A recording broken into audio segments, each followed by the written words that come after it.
Allah yang memberi kami kebenaran firman Tuhan, yang bersuara kepada kami, dan Engkau kuasai suci kuduskan lingkungan kerja Tuhan di tempat ini, memagari dengan malaikat surgawi-Mu dan menguasai hati pikiran dan hidup kami dengan kuasa Roh Kudus Tuhan. Terima kasih Bapa, di dalam nama Yesus Kristus kami berdoa dan kami siapkan hati kami untuk kami menerima kebenaran firman Tuhan. Amin. Salam. Salam. Puji nama Tuhan, kita bertemu dalam hadirat Tuhan dalam pertemuan ibadah minggu pada hari ini. Kami mengucapkan terima kasih kepada seluruh jemaat Tuhan GPI El Shaddai di tempat ini, dan juga kepada Bapak Pendeta Jonathan yang telah mempercayakan kepada saya secara khususnya untuk menyampaikan kebenaran firman Tuhan pada hari ini. Perkenalkan, nama lengkap saya Yuli Pangudang, telah menikah dengan Bapak Pendeta Daniel Hasli Utomo, dan puji Tuhan sampai hari ini kami belum dikaruniai anak, merupakan berkat lebih daripada Tuhan. Tapi kami yakin dan percaya bahwa ada maksud Tuhan yang lebih daripada itu untuk mengurus dan merawat kehidupan rohani jemaat yang Tuhan percayakan kepada kami di GPI Gembala Agung Mokmin Bali Jaya Muluk. Dan perkenankan saya selaku pelayan Tuhan pada pagi ini untuk menyampaikan kebenaran firman Tuhan kepada kita sekalian. Amin. Amin. Yang menjadi tema bagi kita, belajar untuk percaya. Belajar untuk percaya. Kita semua ingin dapat dipercayai oleh semua orang. Siapapun itu, pasti kita mau, pasti kita ingin untuk dapat dipercayai oleh semua orang. Tetapi kita sendiri sulit untuk mempercayai orang lain, ya. Tidak mudah untuk mempercayai orang lain, itu kita sendiri. Keinginan dipercayai orang lain sebenarnya merupakan keinginan yang tidak bijak, karena tidak selalu orang bisa memberikan yang sesuai dengan harapan kita. Apa yang kita harapkan dari orang lain itu tidak selalu orang bisa memberikan yang sesuai dengan yang kita harapkan. Ketika harapan kita tidak tercapai, maka kita mulai meragukan. Ketika harapan kita kembali tidak terpenuhi, maka bukan lagi meragukan, tetapi kita tidak bisa mempercayainya lagi. Renungan kita, bagaimana kita dapat belajar untuk percaya? Bagaimana kita dapat belajar untuk percaya? Mari kita buka bersama firman Tuhan dari Yohanes pasal 25 ayat 29. Yohanes pasal 20 ayat 25 sampai 29. Saya akan membaca untuk kita sekalian. Yohanes pasal 20 ayat 25 sampai 29, yang demikian firman Tuhan. Maka kata murid-murid yang lain itu kepadanya, kami telah melihat Tuhan. Tetapi Thomas berkata kepada mereka, sebelum aku melihat bekas paku pada tangannya, dan sebelum aku mencucukkan jariku ke dalam bekas paku itu, dan mencucukkan tanganku ke dalam lambungnya, sekali-kali aku tidak akan percaya. 8 hari kemudian murid-murid Yesus berada kembali dalam rumah itu, dan Thomas bersama-sama dengan mereka. Sementara pintu-pintu terkunci, Yesus datang dan ia berdiri di tengah-tengah mereka dan berkata, damai sejahtera bagi kamu. Kemudian ia berkata kepada Thomas, taruhlah jarimu di sini dan lihatlah tanganku. Ulurkanlah tanganmu dan cucukkan ke dalam lambungku, dan jangan engkau tidak percaya lagi, melainkan percayalah. Thomas menjawab dia, ya Tuhanku dan Allahku. Kata Yesus kepadanya, karena engkau telah melihat aku, maka engkau percaya. Berbahagialah mereka yang tidak melihat namun percaya. Demikian jawab pembacaan firman Tuhan. Berbahagialah kita yang sudah membaca, mendengarkan, dan melakukannya dalam kehidupan kita pribadi dan pribadi. Haleluya. Haleluya. Haleluya. Haleluya.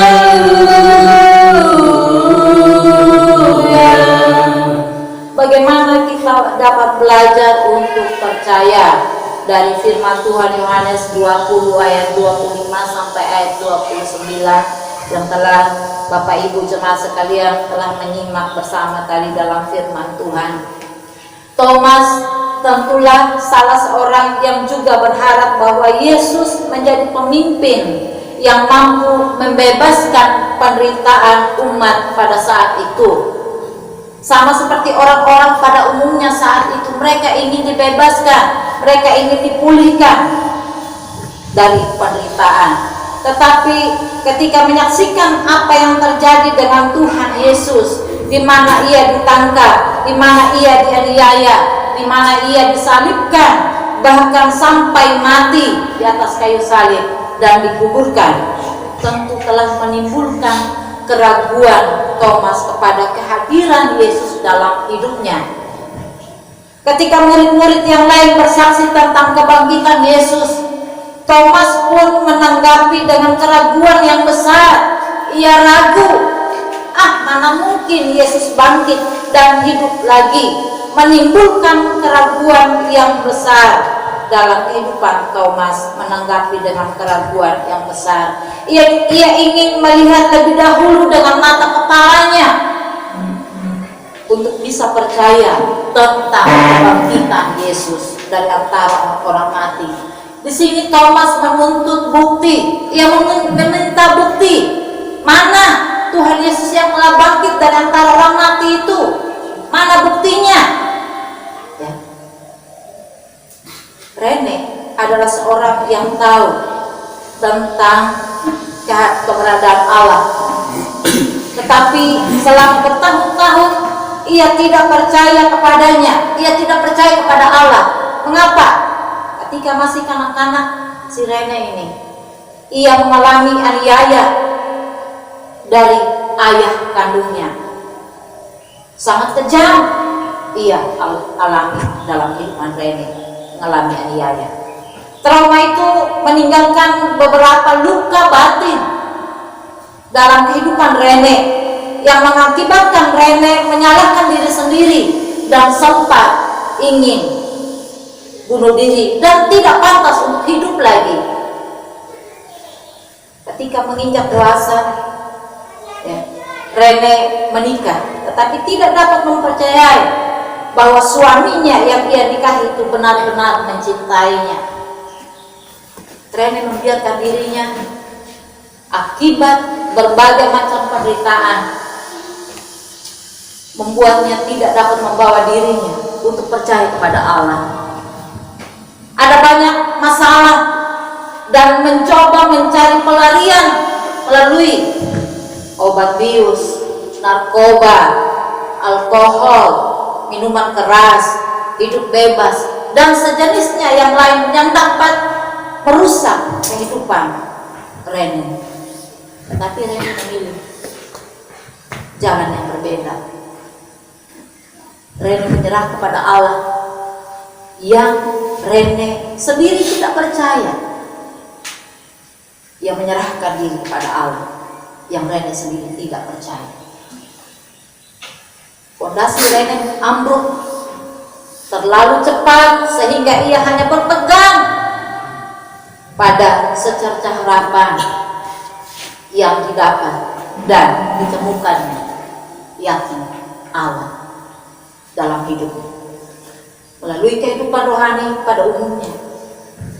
Alkitab, rekan-rekan seiman, ibadah persekutuan melalui rohaniawan menuntut Rene untuk mulai belajar percaya.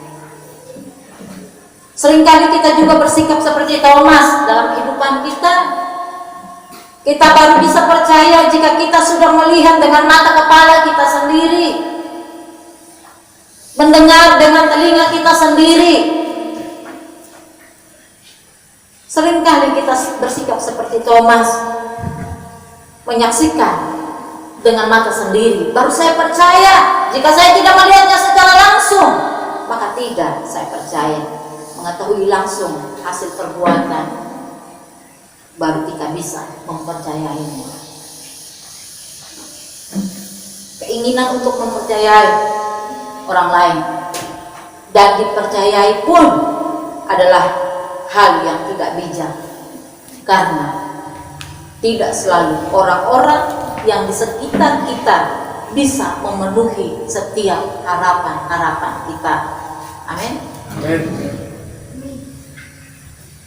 Tidak selalu orang-orang di sekitar kita bisa memenuhi setiap apa yang kita harapkan dalam hidup mereka untuk terjadi kepada kita. Ada saatnya kita melihat kekurangannya. Ada saat kita melihat kekurangan. Dan apa tanggapan Yesus kepada Thomas? Karena engkau telah melihat aku, ini kata Yesus, maka engkau percaya sekarang, hai Thomas. Berbahagialah mereka yang tidak melihat namun percaya. Bicara soal iman, dibutuhkan percaya yang radikal. Artinya tidak menuntut bukti. Tidak harus terjadi di depan mata kita sendiri baru kita percaya. Cara soal iman, dibutuhkan orang, dibutuhkan percaya radikal. Artinya tidak menuntut bukti, tetapi sikap percaya telah tertanam kuat di dalam hati kita. Jika kita sulit untuk percaya, maka kita diingatkan untuk mau belajar percaya. Kita dapat belajar untuk mempercayai Allah dalam hidup kita. Kita dapat belajar untuk mempercayai setiap hamba-hamba Tuhan, gembala. Percaya kepada satu gembala, jangan percaya kepada banyak gembala. Gembala ini menuntun ke arah sini, gembala ini menuntun ke arah sini, gembala ini menuntun ke arah sini. Makanya jangan jadi jemaat yang suka pindah-pindah gereja. Ya, pergi ibadah di gereja satu, pergi ibadah minggu depan gereja satu, minggu depan gereja dua, minggu depannya lagi gereja tiga, begitu seterusnya. Jadi jemaat yang jalan. Ketika ditanya di mana berjemaat, di mana terdaftar, oh belum. Sudah berapa lama di Bali? Sudah 20 tahun. Ya, karena selama 20 tahun tidak menetapkan satu pilihan untuk percaya hanya kepada satu gembala untuk dibina kehidupan rohani. Ini dibutuhkan sikap percaya. Iman itu radikal, dibutuhkan percaya radikal, artinya tidak menuntut bukti, tetapi sikap percaya telah tertanam kuat di dalam hati. Jika kita sulit untuk percaya, kita diingatkan untuk belajar percaya. Kita dapat belajar untuk mempercayai Allah. Firman Tuhan juga berkata, segala sesuatu yang kamu kehendaki supaya orang perbuat kepadamu, perbuatlah demikian juga kepada mereka. Apa yang ingin orang lain perbuat kepada kita, perbuat lebih dahulu kepada orang itu.